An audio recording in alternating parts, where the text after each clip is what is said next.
कांग्रेस पहले विधानसभा का चुनाव हारी और अब निगम के चुनाव भी कांग्रेस हार गई है। यानी कि कांग्रेस अब तक जहां चुनाव हारती नजर आ रही थी, अब वो ग्राउंड भी हार गई है। ये विश्लेषण विश्व प्रेम न्यूज ने पहले भी किया था कि हरियाणा कांग्रेस पहले चुनाव हारी है और अब ग्राउंड हार गई है। तो ऐसे में कौन कौन सी जो नगर निगम थी वहां पर कांग्रेस हार गई है और बीजेपी जीत गई है, जिनमें मुख्य तौर पर फरीदाबाद, हिसार, करनाल, पानीपत, रोहतक, यमुनानगर, सोनीपत, अंबाला और गुरुग्राम।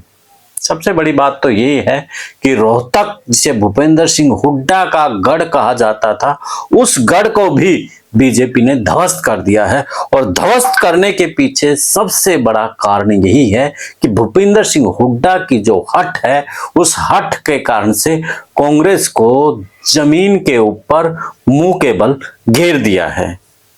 अब बीजेपी और भी ज्यादा उत्साहित हो गई है, क्योंकि जो छोटी सरकार है वहां भी अब बीजेपी की सरकार बन गई है।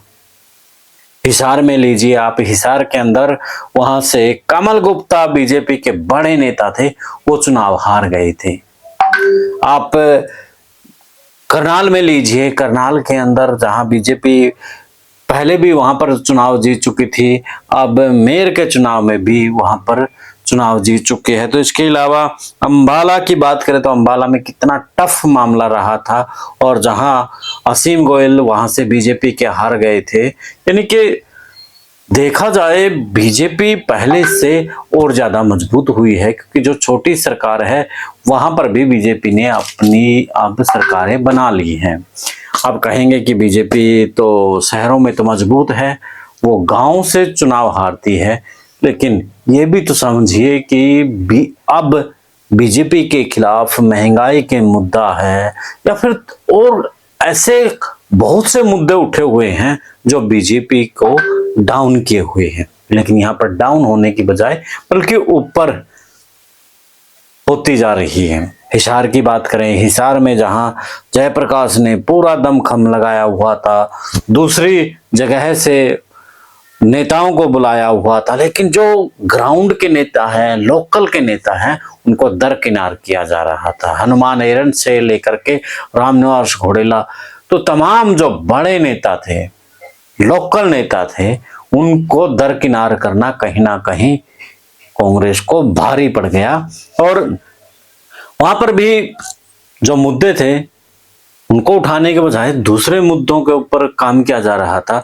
10 जगह चुनाव थे और 10 में से 9 जगह मेयर बन गए हैं, और एक जगह जो रुका है वहां पर भी बीजेपी की आपसी फुट के कारण से वहां पर भी बीजेपी का ही मेयर बन गया है।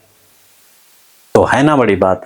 यानी कि चाहे कुमारी सैलजा का गढ़ हो, चाहे फिर भूपेंद्र सिंह हुड्डा का गढ़ हो, सब गढ़ को ध्वस्त कर दिया है और हर जगह बीजेपी ने अपना डंका बजा दिया है। यानी कि चाहे लोकसभा के चुनाव हो, चाहे विधानसभा के चुनाव हो, चाहे नगर निगम के चुनाव हो, चाहे नगर परिषद के चुनाव हो, हर जगह बीजेपी चुनाव जीतती नजर आ रही है। इसके पीछे उनका संगठन और रणनीति ठोस है। जहां कांग्रेस अभी तक अपना संगठन नहीं बना पाई है, विपक्ष का नेता नहीं बना पाई है, तो फिर कैसे वो चुनाव जीत सकती है। अब कांग्रेस की आंखें खुल जानी चाहिए, जिस प्रकार से अब जो मट्टी पलीत रे माटी कांग्रेस की हुई है। खैर, देखना दिलचस्प रहेगा कि क्या कांग्रेस निगम और नगर परिषद के चुनाव से सीख लेगी या फिर नहीं, या फिर ऐसा ही चलता रहेगा। आप इस मसले पर क्या कहते हैं, आप भी अपनी राय जरूर दीजिए। देश और प्रदेश की खबरों के लिए देखते रहिए विश्व प्रेम न्यूज। फिर मिलते हैं एक नए मुद्दे के नए विश्लेषण के साथ। जय हिंद, जय भारत।